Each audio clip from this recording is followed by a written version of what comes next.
வாழ்க்கையில hair ஸ்டைல்லாம் adjust பண்ணி பார்த்துக்கிறது, நம்ம முகம் எப்படி இருக்கு அப்படின்னு சொல்லி பார்த்துக்கிறது, நம்மளோட தாடி வந்து எந்த அளவுக்கு அழகா இருக்கு, கரெக்டா இருக்கு, கரெக்டா வெட்டி இருக்கிறோம், மீசையை எப்படி நம்ம வந்து கரெக்டா வளர்த்துருக்குறோம், அண்ட் நம்ம எப்படி பார்க்கணும், எப்படி பேசணும், எப்படி பழகணும், ஒரு ஆப்போசிட்ல இருக்கக்கூடிய ஒரு மனுஷங்கிட்ட நம்ம எப்படி பிஹேவ் பண்ணணும், நம்மளுடைய காஸ்டியூம்ஸ் எப்படி இருக்கணும், பார்க்கும்போது அட்ராக்டிவாக இருக்கணுமா, அப்படி ஏகப்பட்ட கான்செப்டை வாழ்க்கையில் நம்ம யோசிக்கிற ஒரு தருணம் தான் ஒரு பொண்ணை ஒரு பையன் சந்திக்கிறதோ, ஒரு பையனை ஒரு பொண்ணு சந்திக்கிறதோ. அதுக்கு பேர் தான் காதல் அப்படின்னு சொல்லி இந்த உலகம் வச்சிருக்கு. காலங்காலமாக பேசி தீக்கிற ஒரு கான்செப்ட் தான் காதல். அதில் நம்ம ஒன்றும் புதுசாக ஒன்றும் எந்த ஒரு மாற்றத்தையும் நம்ம உருவாக்கிட போகிறது இல்லை. ஒரு பொண்ணு பையனை காதலிக்க போகிறான், இல்லை பையன் ஒரு பொண்ணை காதலிக்க போகிறாங்க. அதை தாண்டி இந்த உலகத்தில் ஒரு 72 ஜெண்டர்ஸ் இருக்குது. 72 ஜெண்டர்ஸ் அப்படின்னா என்ன அப்படின்னா 72 ஜெண்டர்ஸையும் பார்த்துட்டு சொல்கிற ஒரு கான்செப்ட். இந்த உலகத்தில் இருக்கக்கூடிய இயற்கையாக இருக்கட்டும், இந்த உலகத்தில் இருக்கக்கூடிய ஒரு ஜீவராசிகளாக இருக்கட்டும், ஏன்னா இயற்கையும் நேசிக்கும். இப்போ ஒரு செடியிலேருந்து மகரந்தம் வந்து வேற ஒரு செடிக்கு போகுது அப்படின்னா அந்த இடத்துல அந்த மகரந்த சேர்க்கையினால ஒரு செடிக்குள்ளே ஒரு காதல் உருவாகி வேற ஒரு பரிணாமத்தில் ஒரு புல்லோ பூண்டோ இல்லாட்டி ஒரு வெஜிடபிள்ஸோ இதெல்லாம் உருவாகுது. அந்த காதல் தாண்டி பார்த்தீங்கன்னா ஜீவராசிகளுடைய காதல். எப்பவுமே அனிமல்ஸ் ஒரே டைமில் எல்லா டைம்லையும் எல்லா காலகட்டத்திலையும் ஒரு இன்பமான ஒரு வாழ்க்கையை இனப்பெருக்கம்ன்ற கான்செப்டை பண்ணாது. அதுக்குன்னு ஒரு டைம் இருக்கும். இந்த ஒரு சீசனில், ஒரு வின்டர் சீசனில் இல்லாட்டி ஒரு முக்கியமான ஒரு தருணங்களை குளிர்காலத்தில் இந்த சமயத்தில் மட்டும்தான் அந்த ஒரு இன்புற்ற ஒரு வாழ்க்கைக்கான தேடல்ன்றது அந்த சிந்தைக்குள்ளே எழும். இது ஜீவராசிகளுடைய வாழ்க்கை, இது ஜீவராசிகளுடைய ஒரு காதல். அதை தாண்டி ஆறாத அறிவாக ஒன்று பிறந்துச்சு, அதுதான் இந்த உலகத்தில் மனுஷன்னு. இந்த இழவு மனுஷன் என்ன பண்ணிட்டான், ரசிக்க ஆரம்பிச்சிட்டான். தன் கண்ணு முன்னாடி நிற்கக்கூடிய ஒவ்வொரு வாழ்க்கையும், தான் கண்ணு முன்னாடி இருக்கக்கூடிய ஒன்னொன்னையும் யோசிச்சு இதுதான் என் வாழ்க்கை நாம் எடுத்துக்கிட்டு அதுக்குள்ளே ரசிக்கவும் வாழவும் ஆரம்பிச்சது தான் பார்த்தீங்கன்னா நம்மளுடைய வேலைக்கான ஒரு காதல். இது என் வாழ்க்கடா அப்படின்னு நம்ம சூஸ் பண்ணிட்டோன்னா எப்பேற்பட்ட சண்டையாக இருந்தாலும் சரி, எப்பேற்பட்ட ஒரு மோசமான நிலையாக இருந்தாலும் சரி, என் வாழ்க்கைக்காக நான் ஓடுறேன்னு தன் தொழிலை நோக்கி ஓடிட்டு இருக்க ஒரு பர்சன் இருக்கான்ல, அவன் வாழ்நாள் முழுக்கவும் பார்த்தீங்கன்னா அதுக்காகவுமே ஓடி ஒரு கட்டத்தில் தோல்வியும் அடைஞ்சு செத்தும் போயிடுவான். ஆனால் கடைசி வரைக்கும் அவனுடைய சிந்தையில் நிற்கிற ஒரே விஷயம் என் வாழ்க்கைக்காக, எனக்கு பிடிச்ச தொழிலுக்காக நான் ஓடினேன் வாழ்ந்தன்ற ஒரு காதல். அதை தொடர்ந்து இதில் ஒரு சந்தோஷத்தை நம்ம தேடிக்கிறோம் அப்படின்னா அதுதான் ஒரு பொண்ணு, அதாவது ஒரு பொண்ணு ஒரு பையன், இவங்க 2 பேருக்கான காதல். இன்னைக்கு நம்ம பேச போகிறது இந்த காதல் டாபிக் தான். நான் இதை முதல்ல போட்டிருந்தா இந்த காதல்ன்ற ஒரு கான்செப்டை மட்டும் நான் ஃபர்ஸ்ட்ல எடுத்து வச்சிருந்தேன்னு வைங்களேன், கண்டிப்பாக எல்லாரும் பார்த்துருப்பீங்க. மேபி இதை நான் கொஞ்சம் டிலேவாக, அதாவது அடுத்தடுத்த கட்டத்துக்கு அப்புறமா இந்த காதல்ன்ற ஒரு கான்செப்ட் வைக்கிறதுனால இது என்ன, இது ஆரம்பத்தில் ஒரு செடி கொடி மரம் அப்படின்னு ஆரம்பிச்சு அது அப்படியே டிரான்ஸ்ஃபர் ஆகி இப்போ மனுஷன்ற ஒரு நிலைக்கு வந்திருக்கு. இதுக்கு பேர் என்ன அப்படின்னு கேட்டிங்கன்னா அதுதான் ஸ்பிரிச்சுவல் சைக்காலஜி. நம்ம யோசிக்கும் போது ஒரு சிந்தனை அப்படிங்கிறது அதனுடைய ஆதி தொடக்கமான ஒரு சிந்தனைக்குள்ளே போய் அந்த தொடக்கம்ன்றது எங்கேருந்து வந்ததுன்ற ஒரு சுழற்சிக்குள்ளே போய் அதை இன்ஃபினிட்டின்ற ஒரு கான்செப்டை முடிக்கிறது பேர் தான் ஸ்பிரிச்சுவல் சைக்காலஜி. இப்போது நான் பேசுகிற இந்த கான்செப்ட் வந்து பார்த்தீங்கன்னா காதல் அப்படின்றது நாம் பார்த்த வரைக்கும் ஒரு பொண்ணு பையன்ற கான்செப்ட் தாண்டி அதுக்குள்ளே கொஞ்சம் இன்டெப்த்தாக போய் பார்க்கலாம். ஆனால் ஏன் இவ்வளோ குழம்புற அப்படின்னா என் வாழ்க்கையில் காதல்ன்ற ஒரு கருமத்தை பார்த்ததே கிடையாது. நானே யாரையே பேசலாம் அப்படின்னு ட்ரை பண்ணும்போது மோஸ்ட்லி இப்படி தான் வருவாங்க. அப்போ இவங்க எப்படி இருக்கிறாங்க அப்படின்னு நான் பார்த்தப்ப நம்ம ஒரு சமூக ஊடகங்களில் பேச போனோம்னு வைங்களேன், அவங்க எப்படி நம்மக்கிட்ட பிஹேவ் பண்ணுவாங்க அப்படின்னா ஃபர்ஸ்ட் ஆஃப் ஆல் நம்மக்கிட்ட வந்து ஹாய்ன்னு மெசேஜ் பண்ணோன்னா அவங்களும் ஒரு ரிப்ளை பண்ணுவாங்க. நம்ம கொஞ்சம் டீசெண்டாக பேசினா அவங்க கொஞ்சம் டீசெண்டாக பேசுவாங்க. அதுவே நம்ம பேசி முடிச்சதுக்கப்புறம் நம்ம தேவை என்ன அப்படின்றது ரொம்ப பொறுமையாக பேசி ஒரு 6 மாதம் அவங்க சாப்பிட்டீங்களா, தூங்குனீங்களா, என்ன பண்ணுறீங்க, ஏது பண்ணுறீங்கன்னு பயங்கரமாக நம்ம ரெக்வஸ்ட் பண்ணி வேறு வழியே இல்லையா, வாழ்க்கையே நீதான் அப்படின்ற அளவுக்கு அவங்ககிட்ட பேசினதுக்கப்புறம் மீட் பண்ணலாமான்ற ஒரு கான்செப்ட்டுக்கு வந்து மறுபடியும் பார்த்தீங்கன்னா அவங்க 2 பேரும் மீட் பண்ணி அதில் ஒரு அமௌண்ட்டை செலவு பண்ணி அவங்களுக்காக ஒரு வாழ்க்கையை வாழறதுன்ற ஒரு கான்செப்ட். இன்னொருத்தவங்க பார்த்தீங்கன்னா எனக்கு தேவை பணம், அதுக்காக நீ என் கூட பழகுறியா அப்படின்ற ஒரு பர்சன்ஸ் வாழ்ந்துக்கிட்டு ஒரு கேங்கு. இன்னொரு பக்கம் போர் அடிக்குதுரா அவன்கிட்ட எதனா பேசி வம்புழுப்போண்டா அப்படின்னு சொல்லிட்டு வாழ்ந்துக்கிட்டு இருக்கு ஒரு கேங்கு, ஒரு கூட்டம் தனியாக. ஸோ இப்படி ஒரு டிஃப்ரெண்ட்டான ஆங்கிள்ஸில் ஒரு சமூக ஊடகங்களில் ஒரு வாழ்க்கைன்றது இருக்குது, அதுக்கு பேர் காதல்னு இருக்குது. இப்போ இதில் எனக்கு என்ன அப்படின்னா இவங்க எல்லாரும் பேசி முடித்து ஒரு இடத்துக்கு எங்கே வருவானுங்க, மிஞ்சி போனால் உன் கூட வாழ எனக்கு விருப்பம் இல்லை, என் கூட இனிமேல் இருக்காத, எக்காலத்துலையும் பழகாத அப்படின்னு சண்டை போட்டு ஒரு பிரிவுன்றது வரும். அதுக்காக உட்காந்து அழுது அதுக்கு சரக்கு போட்டு அது ஒரு பிரச்சனைன்னு பெருசா பேசி கட்சியில பார்த்தா லவ்ன்ற ஒரு கருமத்தை வேற ஒன்னா காமம்னு மாத்தி அதை அனுபவிச்சு முடிச்சுட்டு வாழ்க்கையை மறுபடியும் காதல் இல்லை அப்படின்ற ஒரு கான்செப்ட்ல சப்பையா முடிக்கிறதுக்கு பேர் காதலா? ஒன்னும் உனக்கு அவகிட்ட தேவை காதல், காலம் புலா வாழணும்னா கல்யாணம் பண்ணிக்கலாமான்னு கேட்டு முடிக்கணும் பிரச்சனை ஆரம்பிச்சிருக்கும் போது. அப்படி இல்லையா,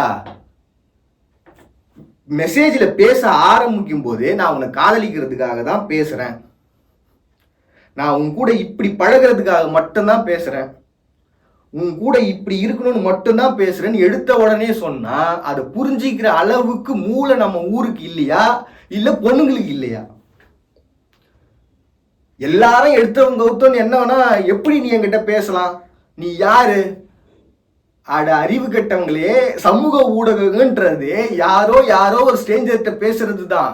அதுல என்ன நீ என்னோட டீம் கிட்ட மட்டும் தான் பேசிப்பனா வாட்ஸ்அப்னு ஒண்ணு இருக்கு, அதில் போக வேண்டியது தானே. உலகம் முழுக்க இருக்கிறவங்க எல்லாம் பேசுற ஒரு இடம் ஒரு சமூக ஊடகம் இன்ஸ்டாகிராம் அப்படின்னு இருக்குன்னா, இப்போ எஃபி அப்படி இருக்குன்னா, இல்ல வேற ஏதாவது ஒரு சமூக ஊடகங்கள் சொல்லிட்டு ஏகப்பட்டது இருக்குல்ல, இந்த ஊடகங்கள் இருக்குது அப்படின்னா அது சமூக ஊடகம்ன்றது ஸ்டேஞ்சர்கிட்ட பேசுறது தான். இல்லையா நீ பொதுவாக எல்லாத்தையும் பேசுற மாதிரி இப்போ ஒரு வீடியோ போட்டு அந்த வீடியோ வச்சு எல்லாத்தையும் பார்த்துப்பாங்க, உனக்கு பதில் சொல்ல மாட்டாங்க.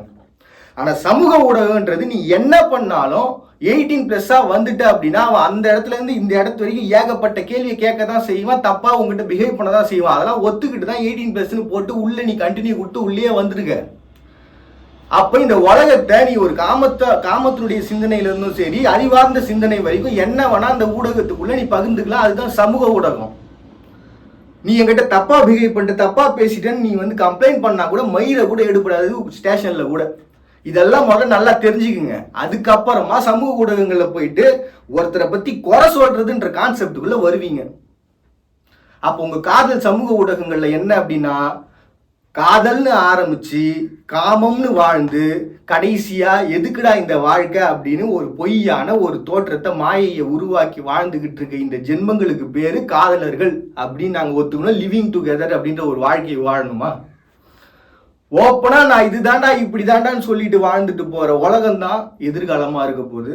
ஸோ மறுபடியும் இந்த கேவலமான ஒரு காதல்ன்ற ஒரு கான்செப்ட்ன்றது எப்படிப்பட்டது அப்படின்றத பேசணும் அப்படின்னா, நம்ம உரிமையோட கேவலம் பேசி மறுபடியும் தப்பு தான் காலில் உழுதுறேன், கட்டி பிடிச்சி கேட்குறேன், எனக்கு உன்னை விட்ட வேற யாரும் இல்லை அப்படின்னு ஒரு அழகான அதீதமான ஒரு இன்பத்துக்குள்ள யோசிக்கிற ஒரு கான்செப்டாக மாறும். ஒரு பொண்ணுடைய பார்வையையோ ஒரு பொண்ணுடைய பேச்சையோ ஒரு பொண்ணுடைய குணத்தையோ அசைவுகளையோ ஒரு ஆம்பளை ரசிக்க ஆரம்பிக்கிறா அப்படின்னும் போது உண்மையான அதீதமான ஒரு குழந்தை பார்வையில் ஆப்போசிட்ல இருக்கிற பர்சன் அவன் என்ன பண்ணாலும் எனக்கு பிடிக்கும், அவன் நின்னாலோ நடந்தாலோ திட்டினாலோ அடித்தாலோ உதைச்சாலோ எனக்கு பிடிக்கும் அப்படின்னு ஒரு எண்ணத்தை ஆணுக்கும். அவன் அப்படிதான்.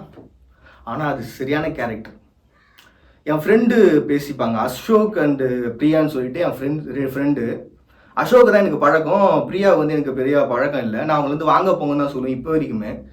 ஏன்னா எனக்கு வந்து அந்த நான் வந்து அவங்கள ஒரு எப்படி ஒரு அம்மா மாதிரியான ஒரு கேரக்டர். எங்கிட்ட எப்படி பேசுவாங்க அப்படின்னா, நான் சோறு சாப்பிட்டுட்டே இருக்கும்போது ஒரு 8 தோசை வைக்கிறாங்க அப்படின்னா சம்திங் அதை பற்றி அவங்க கிண்டல் பண்ணுவாங்க. 8 போதுமா இல்லை இன்னும் வேணுமா அப்படின்ற மாதிரி சம்திங் ஏதோ ஒரு விஷயங்களா அவங்க பேசுவாங்க. அது வந்து ஒரு நல்ல ஃபீலாக இருக்கும். அதனாலேயே அவங்களோட குழந்தைங்க அப்படின்றது என்னோட அக்கா குழந்தைங்க எப்படியோ, இப்போது எனக்கு சங்கீதான்னு ஒரு அக்கா இருக்கிறாங்க, அவங்களோட குழந்தைங்களை நான் எப்படி பார்க்குறனோ அதே மாதிரியான ஒரு ஃபீல்டில் தான் இப்போ என் ஃப்ரெண்டோட குழந்தைங்களே என்னால் பார்க்க முடியுது. அவங்க எப்படி அவங்க பேசிப்பாங்கன்னா, நீ கருப்பாகிறடா இல்லாட்டி வேற ஒரு கலராக இருக்கடா, நீ வந்து என்ன சொல்கிறது, அந்த ஒரு ரஜினி காமெடி ஒன்று வரும் தெரியுங்களா,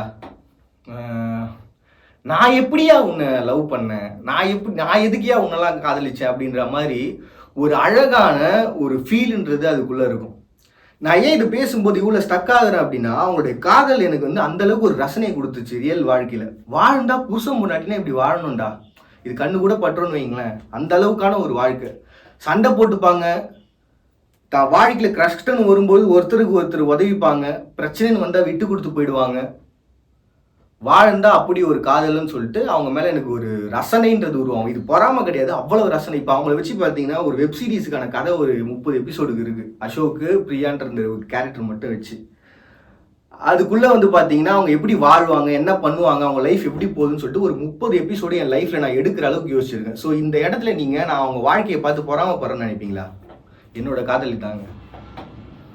ஒவ்வொருத்தருடைய வாழ்க்கையும் ரசிக்கிறது தான் என்னுடைய காதல். அதை நான் பண்ணிக்கிட்டு இருக்கேன். மற்றபடி இந்த பொண்ணு பையன் அப்படின்ற ஒரு கான்செப்ட் வரும்பொழுது அதுவும் எனக்குள்ள ஒரு தேடல் தான். ஸோ நான் சொன்னது உங்கள் எல்லாருக்கும் புரிஞ்சிருக்கும்னு நினைக்கிறேன். இப்போ ஒரு காதல்ன்ற ஒரு கான்செப்ட் அப்படின்னு வரும்பொழுது அது அவங்க சிந்தனைக்குள்ள எழுதுற ஒரு அதீதமான ஒரு விஷயம். நான் ஆரம்பிச்சு தெரியுங்களா, இந்த பொண்ணோட கண்ணை பார்க்கறது, காலை பார்க்கறது, கையை பார்க்கறது அப்படின்ற கான்செப்ட் பேசி பழகி ஷார்ட்டாக சொல்லணும்னா, உன் கண்ணுக்கு நான் ஆப்பிளாகவும் என் கண்ணுக்கு நீ ஆப்பிளாகவும் தெரியுற அப்படின்ற பட்சத்தில், உனக்கு நான் குழந்தையா எனக்கு நீ குழந்தையா தெரிகிற பட்சத்தில் கல்யாணம் பண்ணிக்கிங்க, சேர்ந்து வாழ்ந்துக்குங்க, காலம் ஃபுல்லாக அந்த காதல் நிலைக்கும். மறுபடியும் எல்லாரும் இதே போல அழகு தமிழ் தருணங்கள் சந்திக்கிறேன். அது உங்கள்கிட்ட எப்படி நான் அவங்க பாண்டியா. நீங்கள் பார்த்துட்டு இருக்கீங்க இந்த நிகழ்ச்சி இன்ட்ரெஸ்டிங் இன்ஃபோ. அதில் நம்ம படிக்கிற அளவுக்கான ஒரு கோபம்ன்றது உருவாயிடும். ஆனால் நான் எழுதின சில இந்த காதல்லாம் என்ன அப்படின்றதுக்கான ஒரு கான்செப்டை நான் வாழ்க்கையில் பார்த்தது 3 கவிதைகளாக வந்து உங்களுக்கு டிஃப்ரெண்ட் பண்ணி காட்டலாம் அப்படின்ற ஒரு ஃபீல் தான். முதல்ல வந்து பார்த்திங்கன்னா நம்ம அதுக்குள்ளே எழக்கூடிய ஒரு அதீதமான ஒரு சிந்தனை இருக்கும்ல, அதீதமான ஒரு ஊடல் இருக்கும் இல்லையா, அதை எழுதின ஒரு இடம். நான் ஒரே முறை தான் படிப்பேன். உங்களுக்கு புரியல அப்படின்னா நீங்கள் திருப்பி அதை எடுத்து பாருங்கள். ஏன்னா நான் வந்து எக்ஸ்பிளைன் பண்ணுறதை விட ஒவ்வொரு வார்த்தையும் என்னவா எழுதியிருக்கா அப்படின்றது நீங்கள் உணரும்போது ஒரு எனக்கு ஒரு பெரிய சப்போர்ட்டை நீங்கள் கொடுக்குறீங்க அப்படின்னு சொல்லிட்டு நான் மனசார நம்பிப்பேன். அதுக்காக வேற ஒன்றும் இல்லை. வளைத்திழுத்து கொண்டையிட்டதில் வீம்புக்கு போரிட்ட மயிரிழைகளில் விட்ட விரிசல் பள்ளங்களில் நான் வீழ்ந்திட வேண்டும். விழுமுன் அவ்விடம் என் உதட்டுக்கும் கண்களுக்கும் இடைப்பட்ட இடத்தில் இருந்திடும் தருணம் அவள் தந்திட வேண்டும். கதிரவன் காமம் கொண்டு அவளை தொடை நினைக்க தங்கமென மின்னி மாயத்தை காட்டிய நெற்றி நடுவில் பார்வைக்கு புலப்படாத வியர்வை சுரப்பியோடு என் உதடுகள் போரிட வேண்டும். தவத்தில் பலருக்கும் கிடைக்காத அமைதி அதில் எங்களுக்கு கிடைத்திட வேண்டும். தோற்றேன் என நான் தலைகவிழ நானும் என அவள் பார்க்க பார்வையில் புதிய மொழி பிறக்க அதில் எழுத்தில்லாமல் புது காமசூத்திரம் பிறக்க வேண்டும். விழிகள் வாசித்ததில் வெட்கம் விலகி அவள் நெருங்குகையில் மூக்கின் நுனிகள் உரசி தயக்கம் கொள்ள வேண்டும். நான் விட்ட அனல் மூச்சு அவள் கழுத்தை தொட்டு அவள் குளிர வேண்டும். இடைவெளி விட்டு வளைந்திருந்த இடையில் என் விரல்கள் பட்டு இடைவெளி நிரப்பிட வேண்டும். வியர்வை வராத இதழ்களை நனைத்து அவள் குளிருக்கு போர்வையிட வேண்டும். இவை அத்தனையும் சில நொடிகள் அரங்கேற வேண்டும். போதும் மீதி நிஜத்தில் நிகழ வேண்டும். இது ஒரு கான்செப்ட். 2 பேருக்குமான அதீதமான ஒரு காதல், அவ்வளோதான். ஸோ என்னுடைய காதல்ன்றது இப்படிப்பட்டதாக இருக்கணும் அப்படின்றது என்னோட ஆசை. காதல் எனக்கு சொல்லி தந்த சில விஷயங்கள் இருக்கும். என் வாழ்க்கையில் நான் பார்த்ததில் சில விஷயங்கள் எனக்கு சொல்லி தந்தது இருக்கும்ல, அது அப்படியே வந்து வேற ஒரு கவிதையா. பழி வழி விழி தமிழி, தமிழி வழி பழி, ஆசை வழி பழி, அவள் விழி வழி, கவி வழி, காதல் வழி, கணவன் விழி தவிர்த்த தமிழி, காமம் வழி காதல் கவி வழி ஏற்ற தமிழி, ஊடல் வழி பாதை விழி, ஊடல் விழி நம்முள் வழி, பிறவி வழி உணர்வு பழி, பழகாத காதல் பழி, காதல் காமம் பெறும் கவி வழி, நட்பு வழி காதல் விழி, மனம் வழி விழி, பொய் காதல் வழி, உணர்வொன்று விழி, பொய் காதல் மனம் வழி, வாழ தமிழி, மனம் வழி உணர்வொழி, மீண்டும் நினைவில் தமிழி, வார்த்தை வழி மனம் விழி, காதல் காமம் நட்பு வழி, தேடல் மனதின் வழி, நினைவில் தமிழி ஓர் வழி, தமிழி வார்த்தையில் மனம் வழி, நட்பு பழக வழி, தேடி தேடி மனம் வழி, தேடல் உண்மை வழி, பார்வை பழி, விழி தமிழி. ஸோ இது ஒரு கான்செப்டுக்காக எழுதுனது. அண்ட் அடுத்ததாக பார்த்தீங்கன்னா கையால் ஆகாதவன் காதல் அப்படின்னு என்னோட ப்ரெசன்ட் லைஃப்பில் 2026 வாழ்ந்துக்கிட்டு இருக்க என்னோட வாழ்க்கையில் காதல் எப்படிப்பட்டதுன்னு ஒரு கவிதை எழுதிருக்கேன்.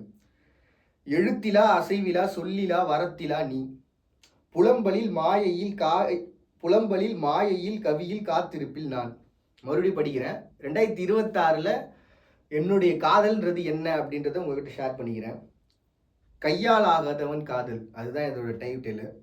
எழுத்திலா அசைவிலா சொல்லிலா வரத்திலா நீ, புலம்பலில் மாயையில் கவியில் காத்திருப்பில் நான், மனதிலா வாழ்விலா வழிகளிலா நிழல்களிலா நீ, கற்பனைகளூடே மாயை என காதல், உண்மை என தேட உறவு என குடும்ப பேச்சில், வேலை என எதிர்பார்ப்பில், பணம் என மொழி மனம் என தேடியதில்,